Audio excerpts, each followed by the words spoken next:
Good evening and welcome to DFG's Corner. I'm DFG, the man with the golden voice, the lady's choice, and of course, smooth as a Rolls Royce. I'm coming to you live from the 571 where I'm having fun and I'm getting things done. Tonight's show, we're going to talk a little bit about what's current events and going on. But before we go on, I want to introduce my team, especially my favorite girl, the Chocolate Pearl. Go on, Chocolate Pearl. Tell me what you got.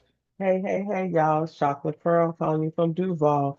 I'm working on a different system today, so bear with me. I know I look a little grainy, but we're gonna have to deal with that today. I got you. How's I everybody got you. doing? How's everybody doing? I guess they're doing okay. Today, I want to talk about, like I said, I made a little video um, this afternoon, well, this earlier today about what's been going on the last few days. If you didn't know, we're talking about the president's attack on Iran, and I'm just gonna shut my mouth and let this play. All opinions are those of the participants making them and are not an endorsement of any position, program, religion, or political affiliation. DFG's Corner is for information, observations, and entertainment. I ask that you like, share, comment, and subscribe. The political fallout of U.S. strikes on Iran, analyzing voter perceptions, GOP divisions, and strategic calculus. Welcome to today's episode, where we're diving into the complex political consequences of the recent United States strikes on Iran.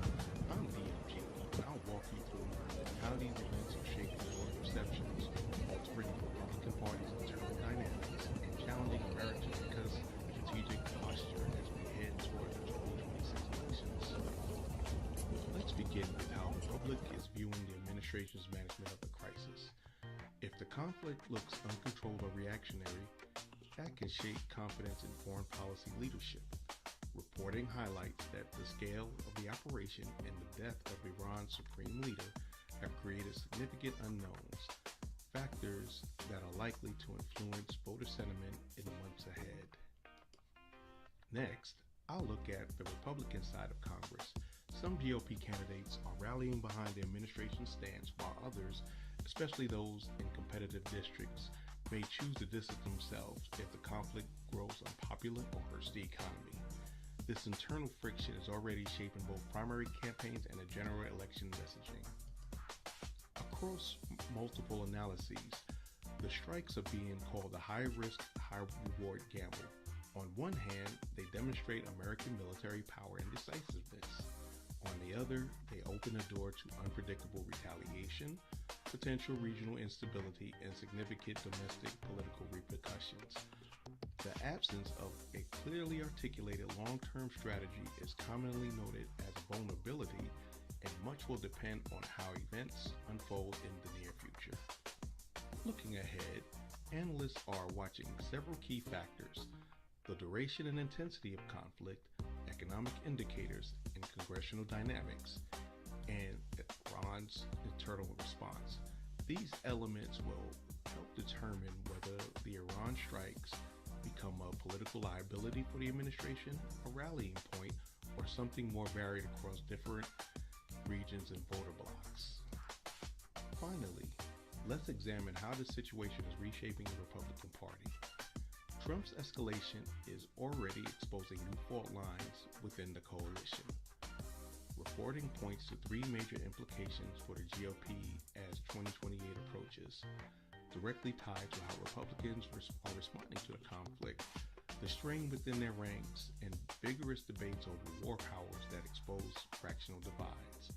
Several sources note visible internal breaks as lawmakers prepare for votes that could limit the president's authority. In summary, the fallout from the Iran strikes is rippling across U.S. politics, with the outcome still very much in flux. I'll be watching these trends closely and will bring you updates as the stories develop. Thank you for turning to my analysis. If you found this discussion helpful, don't forget to subscribe for future episodes. This is DFG.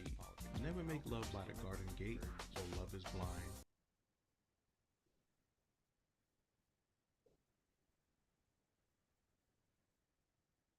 So, Chocolate Pearl, what do you think about the video?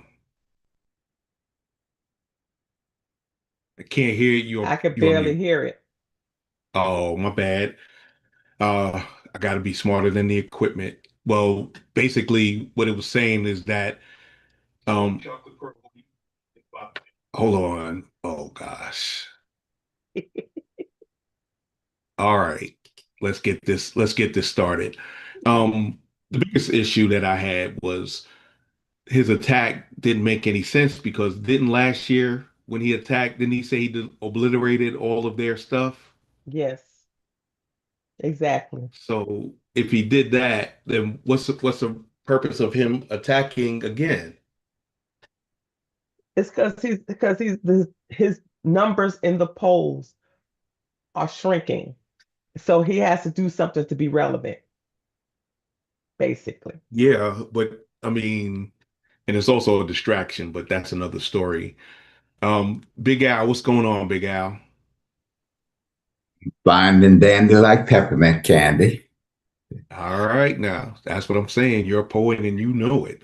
But what is your opinion, your seasoned opinion on the attack on Iran? Well, it's painfully obvious that he did it for two reasons. First of all, as a distraction to get us away from the Epstein files, first of all. And I think in his small little mind, this thing is going to go on, and then there's going to be a manufactured uh, attack in the United States that they're going to say Iran conducted, and that's going to give him the leverage to try to use martial law and shut things down so that there's no midterm election.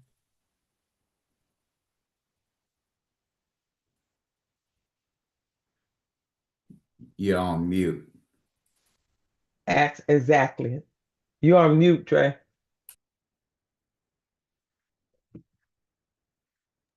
Yeah, I need to relax because I am off my game today. Long day at work. But anyway, no, I agree with you, Big Al.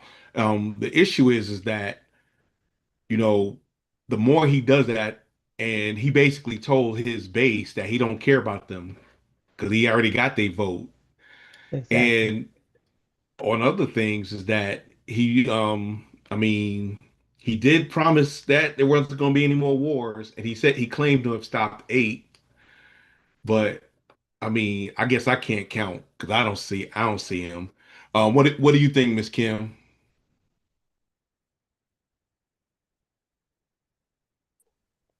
I'm sorry. I have a phone call with my daughter. Oh, handle your business. Handle your business. What, Miss Sumpson, what do you think? Hey guys, how's it going? Hey, So another day, another fun. I know that's right. Uh, uh, it has just been so much with the Epstein files that I believe this man is doing everything and anything he can to distract the news and put the news into another type of subject. Um, Oh, I agree. yeah, I just it's just too much. And the more and what makes it even, I guess, more obvious is the fact that they're still saying that not everything was released. Now, they had up until a certain time to release everything, and they have not released everything as of yet. And so, what better way with aliens and this and all of that, than to, you know, distract us?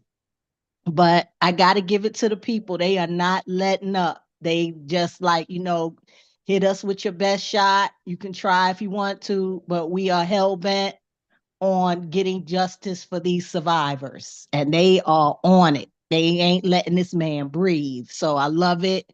To everybody, keep up the good work. Don't let the illusions and all of this other stuff distract you, and keep demanding, justice And I think ultimately it will eventually happen because they got their foot on his neck. Yeah, and you know he's talking about freeing the Iranians, and yet he um he ain't trying to free Ukraine. You know what I mean? Ain't that funny? To me, it is at least. Hilarious.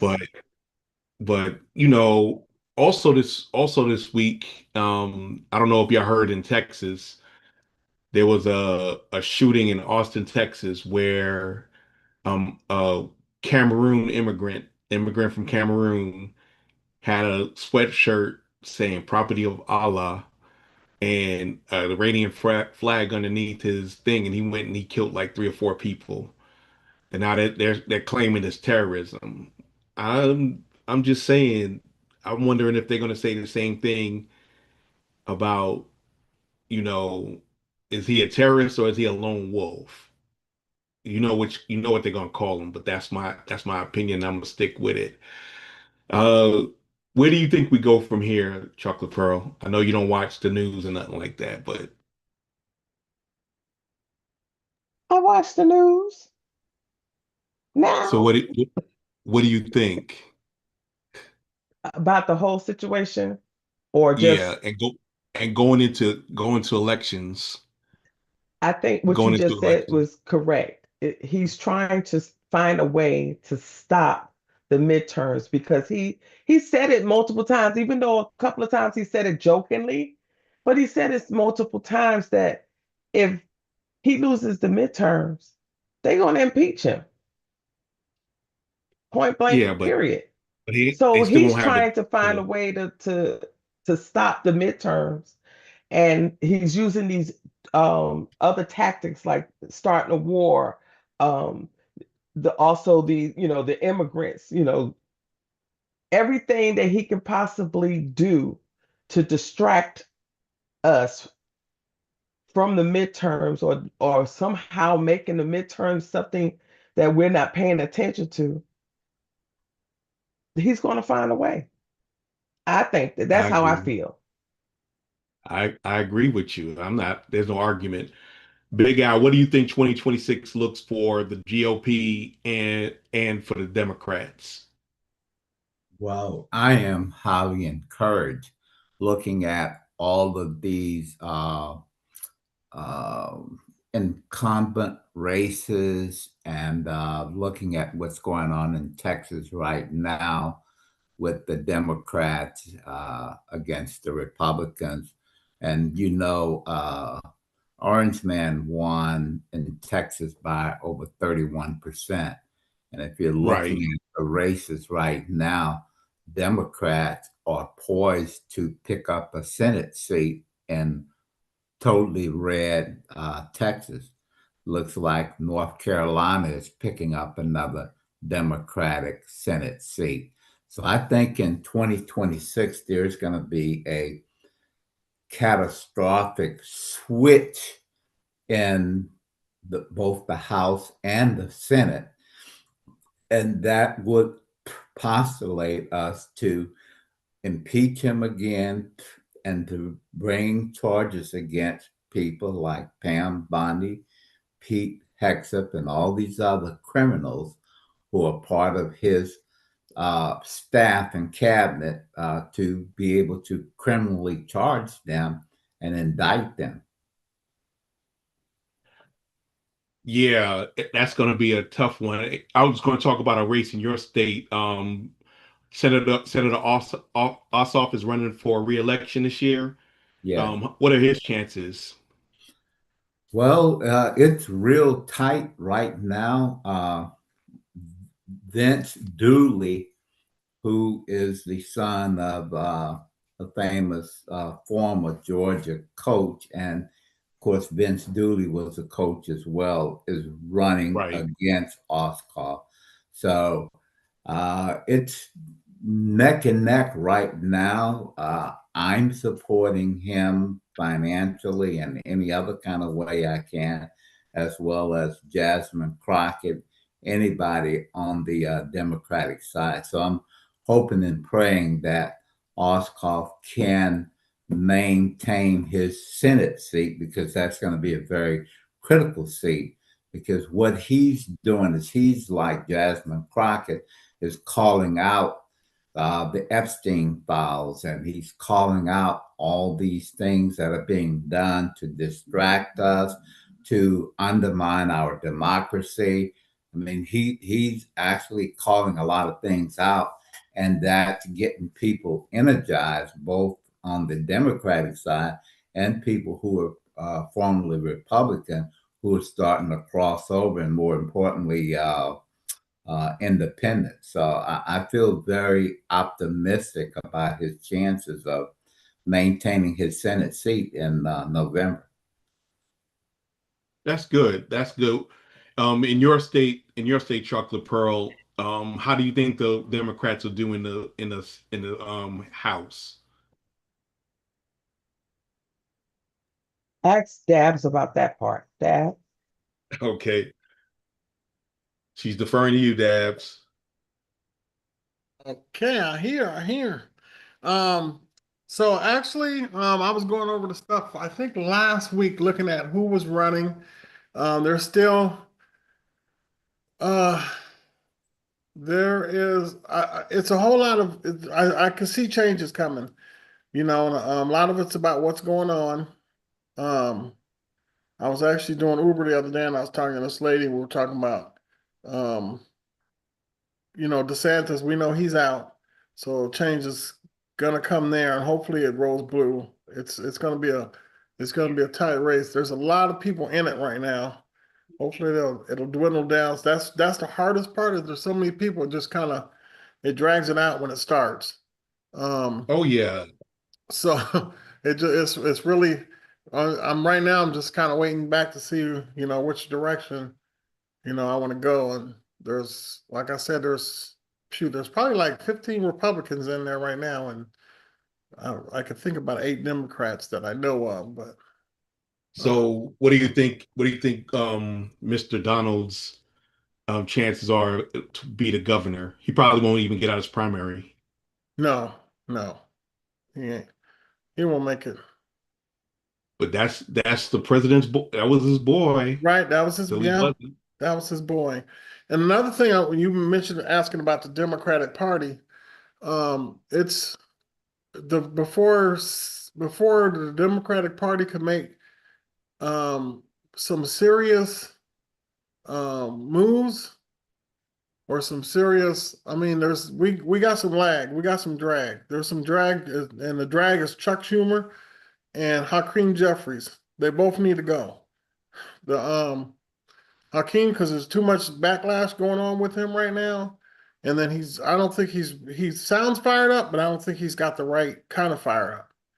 So, for that party, there's got to be some leading changes in both the Senate and the House. It's got to be some changes. Yeah, no, I got you on that. That's one of the things that when we're looking at the whole situation is that can these people actually do what they say they're going to do? And are people tired of people tired of being tired? I know the 92 and the 78% Right? Because are both we of them, already we're pretty much we know where they're tired, but now will MAGA and MAGA light get tired?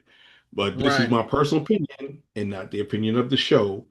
But I say the majority of people here, um, they are white before they're American.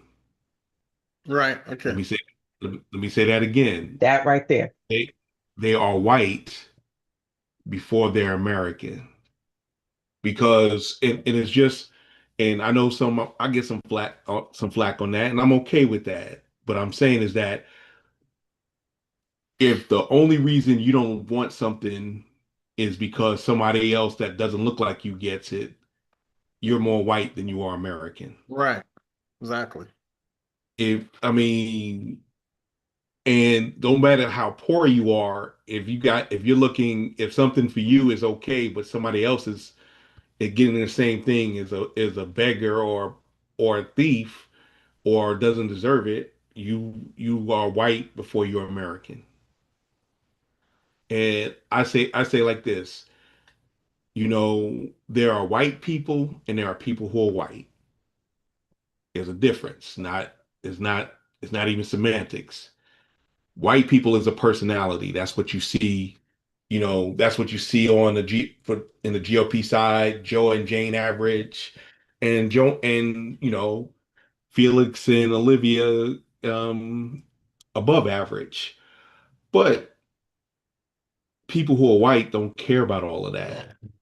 They care more about America than most of the Make American Great people do, in my opinion.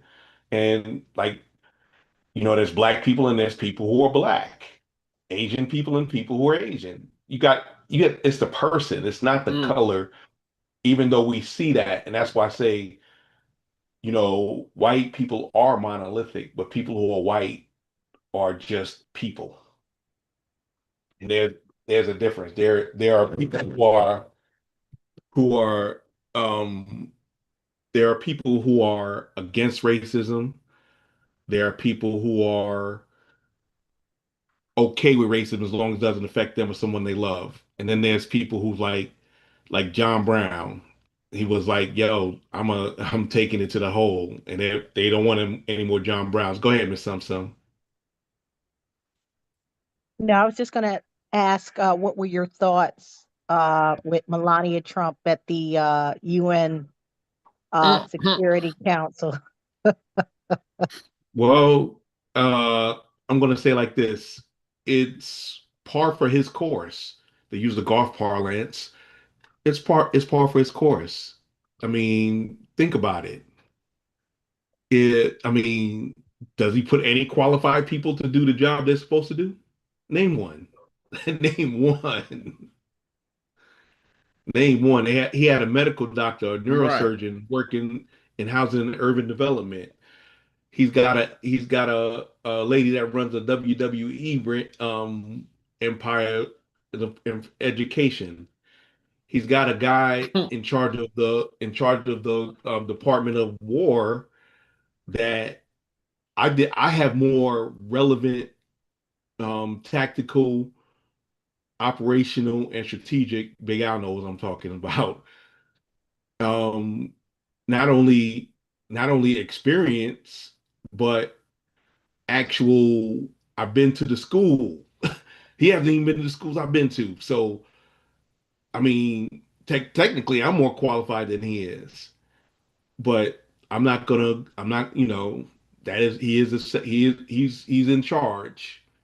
I'm not gonna say a leader because there's a difference between being a leader and being in charge. Right. You agree with me, Big Al? I agree with you 100%. That clown, all he does is gets up and use words that he doesn't even understand. He's always using obliterated. If you ask him what obliterated means, he That's couldn't. what I was about to say. He don't even know what it means and can't even pronounce it. But but And and that's not a technical military term anyway. We both like, both Big Al and I know that. So exactly, there you go. And precision strike, he has no idea what that is. He's just using words, and he's a.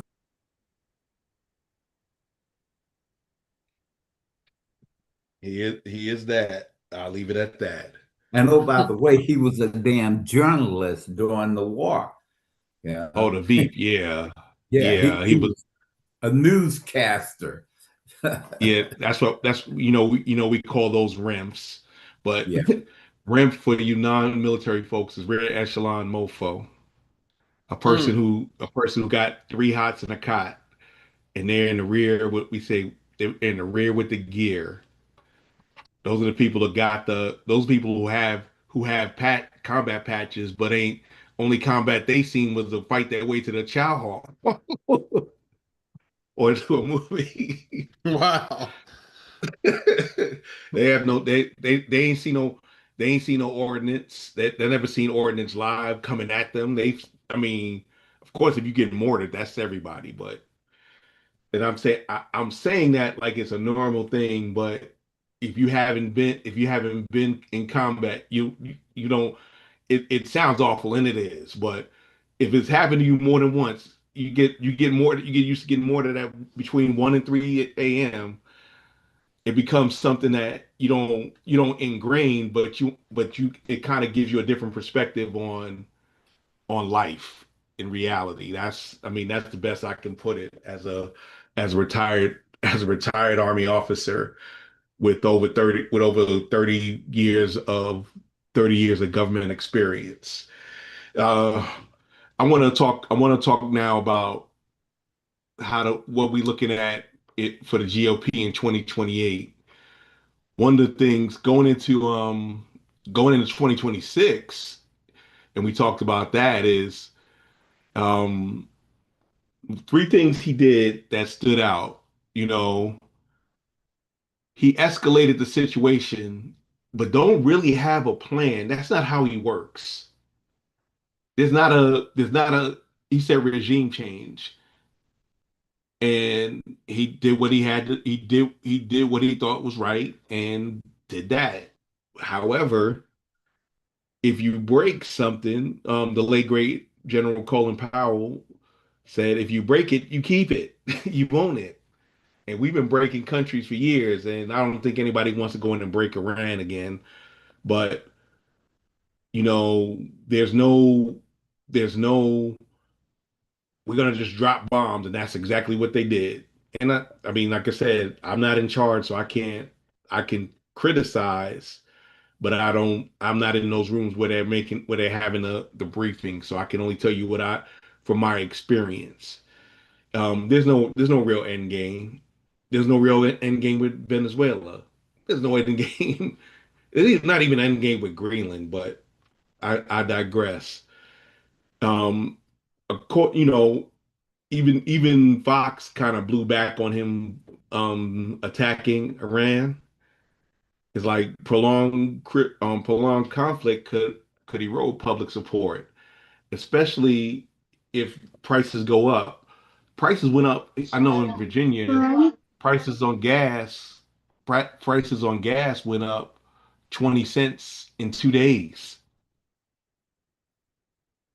I don't know. Was it like that in Florida? Oh my gosh, yes, it's ridiculous. Went to work yesterday. The gas at this particular gas station on my way to work was 289. Went today 318. Yeah. So that's about that's about right. How about in Georgia, Big Al? It went from 265 yesterday to 309 today. Whew. Wow. 40 cents. 40 Yeah. cents. Um, hey, that's my sister from the same Miss Apple. What's going on, sweetest Snapple? Hey everybody, I'm sitting here babysitting. That's what made me so late. I apologize. I'm gonna be on mute. I just wanted to show my face, but I'm gonna be listening, but I'm gonna be on mute. Uh, but just one question about how the gas price is looking up in the city. Um, the last time that I checked, which was like last week, it was over $3 for sure. It's probably more now. I haven't, been to a gas station this week, but being that, the situation that we're in, I don't know exactly what y'all talking about. But I'm pretty sure it's probably like 350 by now. The reason the price of gas went up, Apple, was the president and a surprise to no one dropped bombs in Iran Yeah, I know with their exactly. Yeah. I wasn't so sure if that was the topic, but I knew the reason yeah, why it probably went up. yeah, we're discussing that and just talking about the election coming up in 2026 as well as 2028 after the president can't run no more. So right now I'm talking about the constitutional and governance strain on what he did. Yeah, he used the War Powers Act, but he's got to get, if he wants it any longer than 270 days, he's got to get approval from the Congress.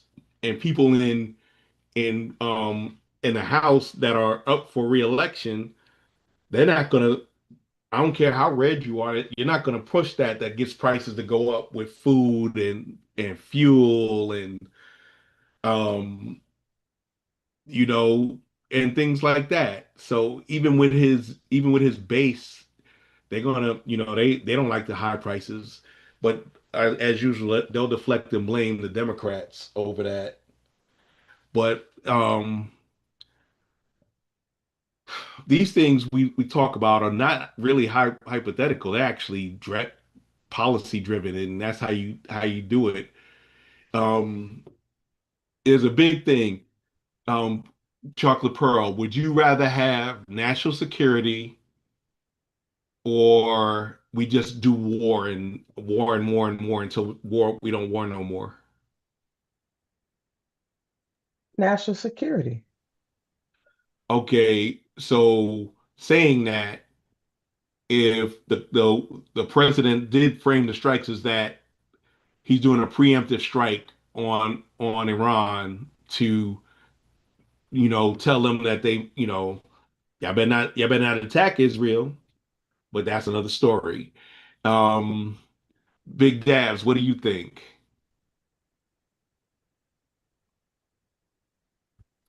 Um, wow, that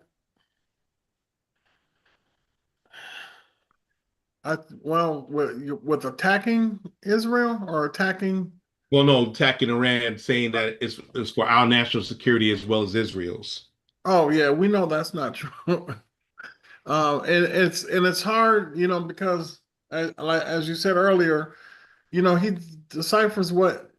I mean, there's no rhyme or reason, and he does stuff that doesn't make any sense. Those it's kind of hard to put a perspective to that, his thinking, and it was stupid, didn't make any sense. It was funny because I had this kid at school today, and like I said, these kids are getting more involved in it. He come talking about oh, yeah, we talked. One of the other kids said, "Yeah, what do you think about the attack in Iran?" I said, "Oh, it's one of those things that shouldn't happen, and it happened." One of the other boys yelled, "Oh, if Kamala Harris would have won, we would have attacked sooner." I'm like, I don't understand. What are you saying? Kamala Harris wouldn't attack. Doesn't even make any sense. Well, they would attack us because she's a woman and they don't like women. I'm like, dude, okay. Anyway, we're not gonna get This was this a third. conversation. This kid had to be no more than 13, 14. Right, middle school, yeah. And I'm thinking, where did Yeah. you get this information? It's like, yeah, they don't like women, so they would attack sooner. Well, they didn't attack us. They got. He said now he's talking about they got this on the inside. And they got these people here, and they're attacking the inside. I'm like, no, they're attacking other bases, military bases around the world, but there has been no attack here. There was no reason to attack them. They're just trying to, I told them they're just trying to get rid of the regime. And it is not because so their country could take over, so they could take over. It's the problem. That's what they want. Not so the people of Iran will, get back in control, and so they can Well, have.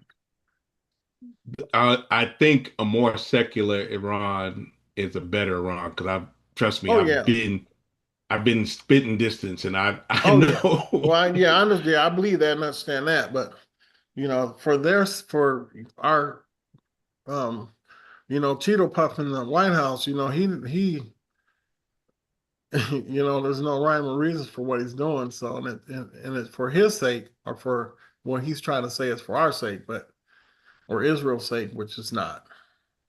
And It's that's all not, they talking about they can't afford health care, but we giving money to other countries like that. right, And that's on right. both sides been saying Don't that, make yeah, but make that make sense. yeah, One of the things also that's gonna say, we just talked about this, was the economic ripple effects. right, Experts highlight the risk of oil shocks and broader economic instability, which we already talked about that. Um, economic anxiety tends to weigh heavily in this time. It's the economy, stupid, and a downturn could hurt the Republicans, which we already talked about that. Um, Now, I know I'm not even going to ask this question, but I'm asked the question: Is the president being proactive or reactive? Can it be both? Yes, but you got to explain. Got to That boy, he explain, been Lucy. reacting. Go ahead, Big Al. Was that was you? Oh no, that was Uh, Dabs. I said Oh, he been reactive. He's proactive for him is not a is I don't even think that's in his vocabulary or in his mindset. He just Okay, acts. okay. He's What about being he's being he's being reactive and distracted, trying to Destructive. Destructive. de- I believe that one trying to alone. trying to distract. Yeah, He's being yeah, distractive and reactive. How about that? we be making and up, Distracted. wind we up do be being making up destructive. words. Yeah, we definitely be making up words. What about you, Miss Dream? How you doing? Looks like you on the road, so I'll pass it back. Um, but Big Al, what do you think? Was he reactive in your military experience, or was he proactive? He was reactive. I mean, we all know that Iran had no capability to attack the United States. The missiles and the capability they have is regional.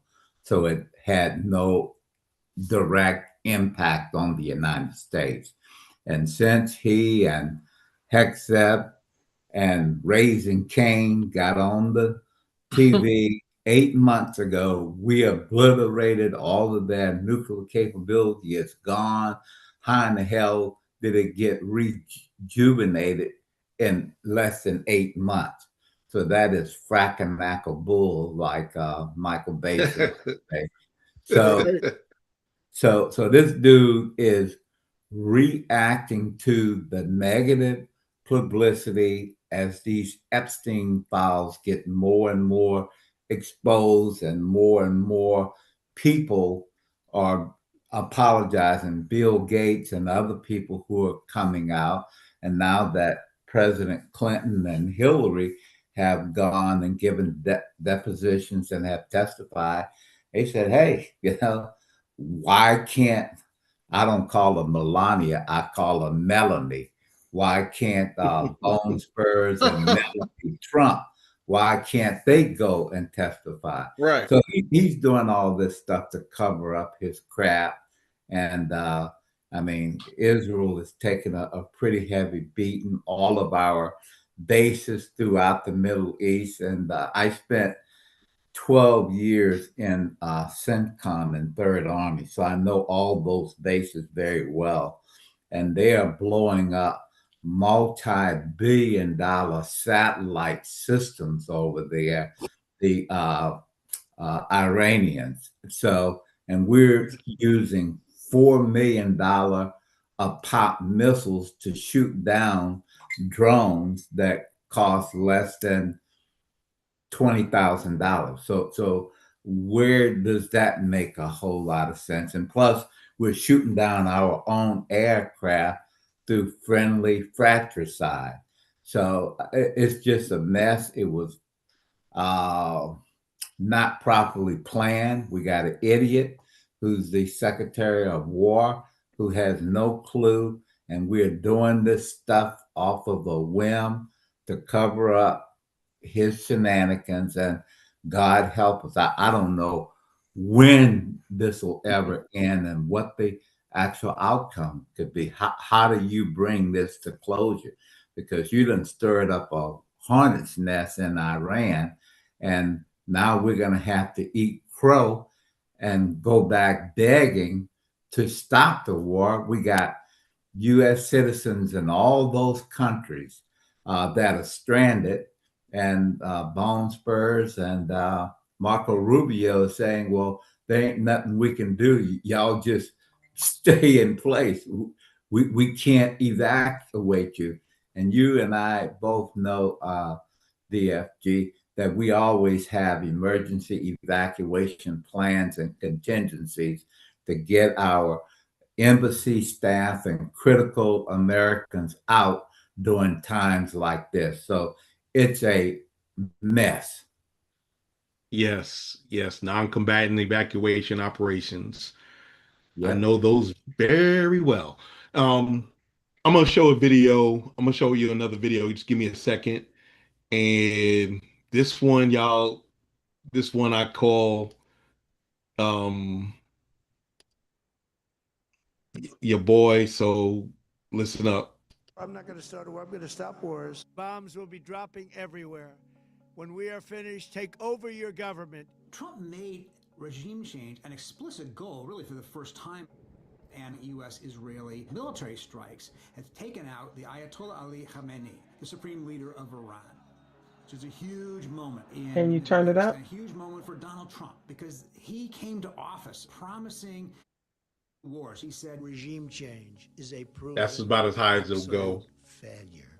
And now he finds himself not only using power to start another war in the Middle East, but pursuing the exact kind of regime change he once scorned. So how did Donald Trump change his message from no new wars to regime change?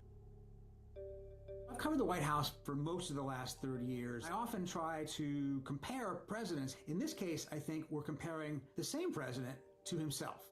Long before he was even a candidate, Trump was expressing these ideas that we shouldn't be going to war with Iran. In fact, back in 2011, he taped a video, it's now been deleted, in which he accused Barack Obama of plotting to attack Iran. Our president will start a war with Iran because he has absolutely no ability to negotiate. Candidate Trump offered a different vision. No more wars. America first. We will stop racing to topple foreign, and you understand this, foreign regimes. Trump, of course, came into office with not a single day in the military or in public office. The only president, by the way, in our history with no such experience. And like a lot of presidents who were new, he seemed to feel a little uncomfortable with the use of military force at first. He wanted to pull troops home from South Korea, Germany, the Middle East. And he had a lot of career military officers and establishment Republicans around him who constrained some of his more radical impulses. One turning point came in 2020 when he ordered the strike that killed General Qasem Soleimani, the head of the Quds force in Iran and sponsor of terrorist actions all across the region. A lot of people said if you do this, you're going to provoke Iran into massive reprisals or maybe trigger a regional war. But Iran's response to that was modest. It's a small, relatively ineffectual missile attack. And what... Well, that's interesting. So he went from, why do you think he went from, no wars to I want to blow stuff up? What do you think, that Big Dabs? Yeah. Because that's what he talked about prior to this whole thing. His last round, he's going to be Mr. Peacemaker. It's again, it's well, part of it is trying to throw the scent off the Epstein files. It's just so much going on, and it's the worst part about it is nobody knows what he's doing. He can't even figure it out himself. So that's the worst thing. It's just it's all a distraction. Oh yeah, definitely. It's a big old distraction. It's a big old distraction, and that's kind of the point. That's kind of the point. What, Miss Sumsum, you still there? Oh yeah, I'm still here. So what do you think about him going from not war to kill everything that moves? It can't be any more obvious. I mean, this is just absolutely amazing. It is just more of a testament to how clueless this president is, and how he's doing all of this stuff thinking that he's shifting the focus, but people are not buying it. They're over it. You know what I'm saying? Damage is done. And so, like I said, they got their foot on his neck. They ain't letting up. He can, say what he want. I'm pretty sure there's going to be some more shocking stuff coming up here in the future. Uh, I'm almost willing to bet on it. And, we all just sit back watching the circus, pretty much. This is just Ringling Brothers and Barnum and Bailey at this particular point. And we just Don't got the insult popcorn. Ringling Brothers on that because he's more of a clown. He's too much of a clown. Don't be Exactly. insult. Exactly. So we all got the popcorn over here. We just, knowledge is power. And, clearly this gentleman is not educated.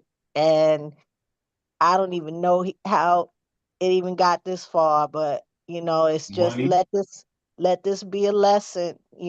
Everything is a lesson, and we all have to learn from it. It doesn't matter how rich you come across, because technically I heard he wasn't really worth that much, but uh education is everything. When you step into these positions, you have to know your subject matter, and you have to be versed in a lot of these, subjects. And if not, they're gonna catch on real quick. The educated ones, for the most part. You can pull the wool over a lot of people's eyes, but it's just this is just a clown show, man. And I'm just sitting back. I just can't wait for him to go. I'm looking forward to the future when he's out and they can just undo all the damage that this man has caused. Definitely understand. That's one of those things that, I don't know if 2028 is going to be a positive thing, in my opinion. The way we're going, we might not even be the United States next year. How it seems to be going now. I'm not going to be super duper negative, but I mean, y'all tell me, is the country going in the right direction?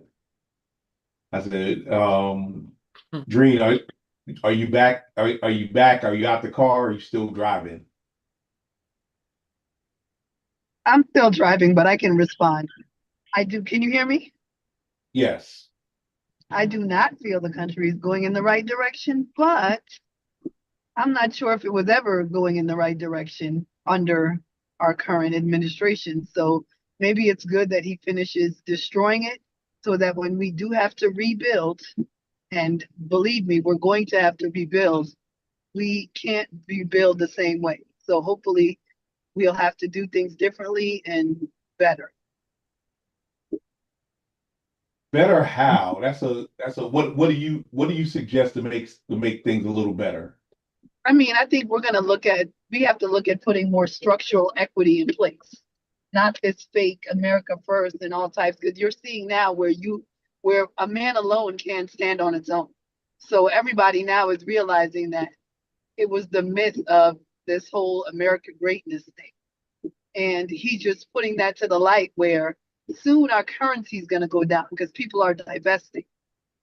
And you already see, you were basically dog led into war by Israel. So were you really the superpower, or was it that they had so much on you, you were compromised?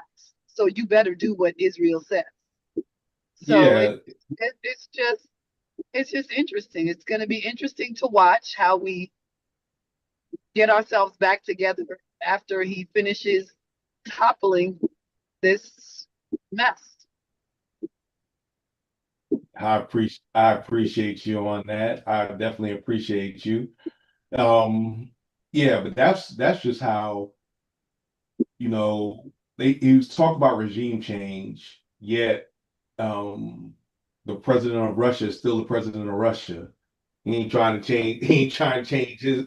He ain't trying to change his Yeah, backer. That's all. yeah, but that's because they have the Epstein files too. What you have to realize is just because we're not putting them in the forefront, all these other countries know about his child molesting perverted ways. And just like he's trying to escape it here, they're holding it over his head from afar. So he better do as they say.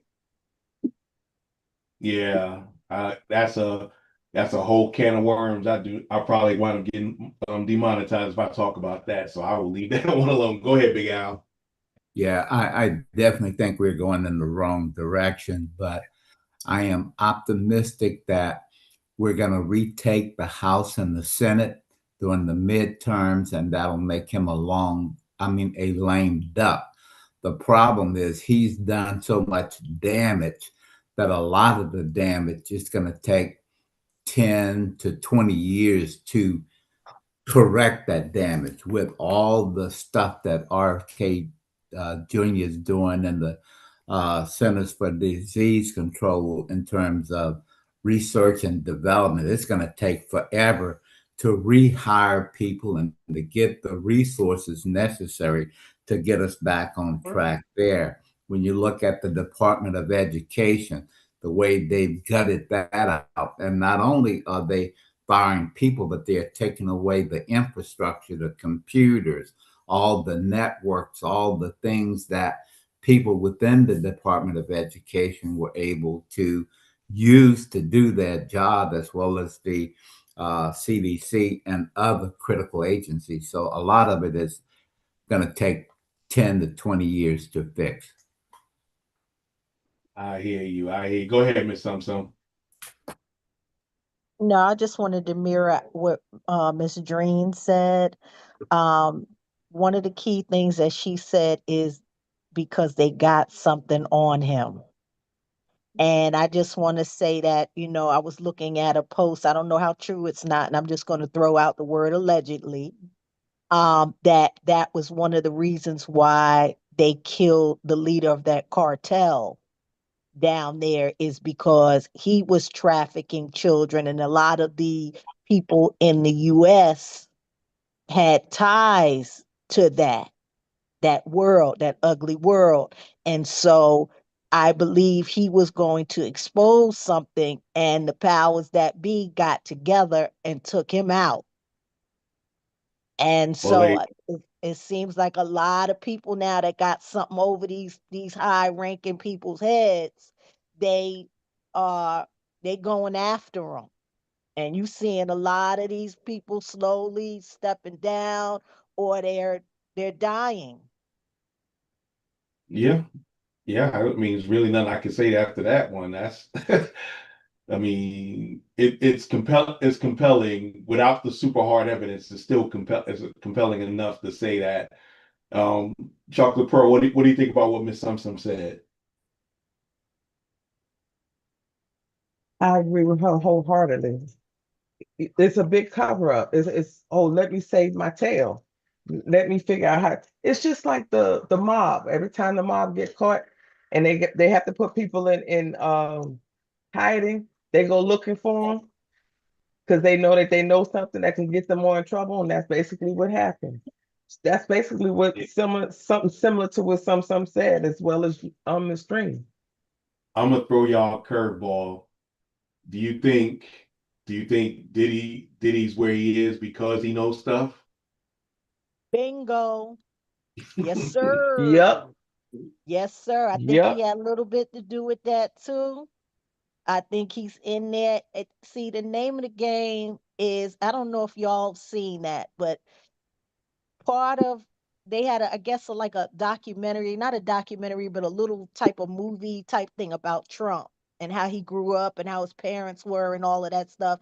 And one of the main things that they focused on in that show was the lawyer that Trump had coming up in the city and things of that nature. And what the lawyer did was, and it's just like it's crazy. The lawyer would have parties. He would invite these high-ranking people and these dignitaries and the celebrities and all of these people in the spotlight and have these wild parties, and each one of these rooms had videos in them. And he would catch them in compromising situations. And this lawyer was known to be a shark. But if he found himself losing, he would whip out those tapes and people would back off. And, so that was in that story of Trump way back then with the lawyer. And so here it is, the thing with Diddy, having these parties, doing all of this stuff. You hear him having videos in these rooms. It's the same MO. It's just Epstein having these parties, doing stuff, videos in the rooms. It's just, I don't, it's just obvious. It's blatantly obvious. So it's a pattern. It's just a pattern. You hear Hollywood, you know, uh R&B singers and all this stuff and initiation, and the whole name of the game is I'm going to put you in a compromising position.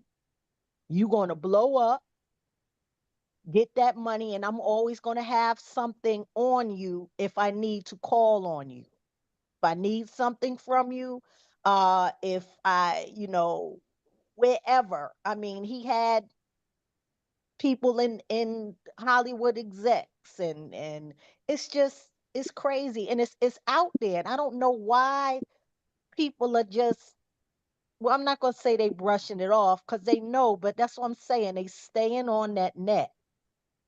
It's the same MO. But you gotta look at it. I look at it like this, and I'm not going to disagree with you on that. Um, Power protects power, and as you know, everybody up there in that certain level, they're gonna have dirt on them. I don't care who you are. You can't be a billionaire, millionaire, and be clean. You're stepping on somebody. I've been saying that for years. I've been saying that for years. I said I wish I can make $2 billion and not have to crush anybody to do it, but you know, we have not because we ask not, and we don't take advantage of people for the most part. Um, it's this has been a pretty enlightening show, and I appreciate everybody being on tonight.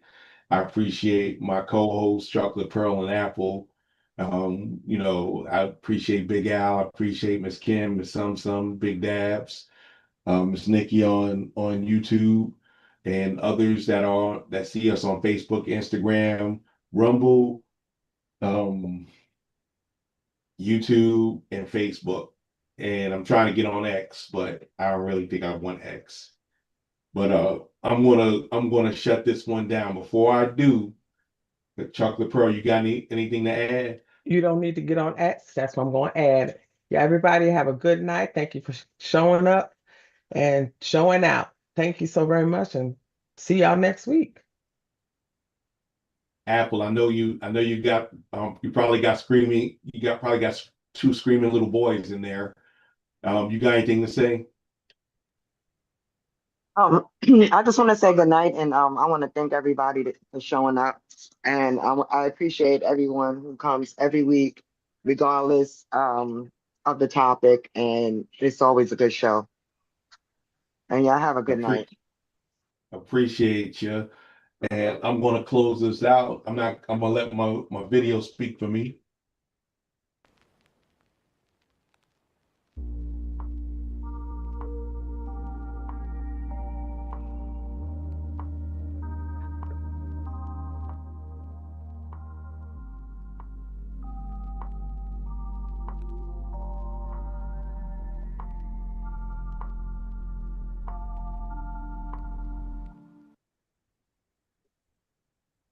Good night, everybody.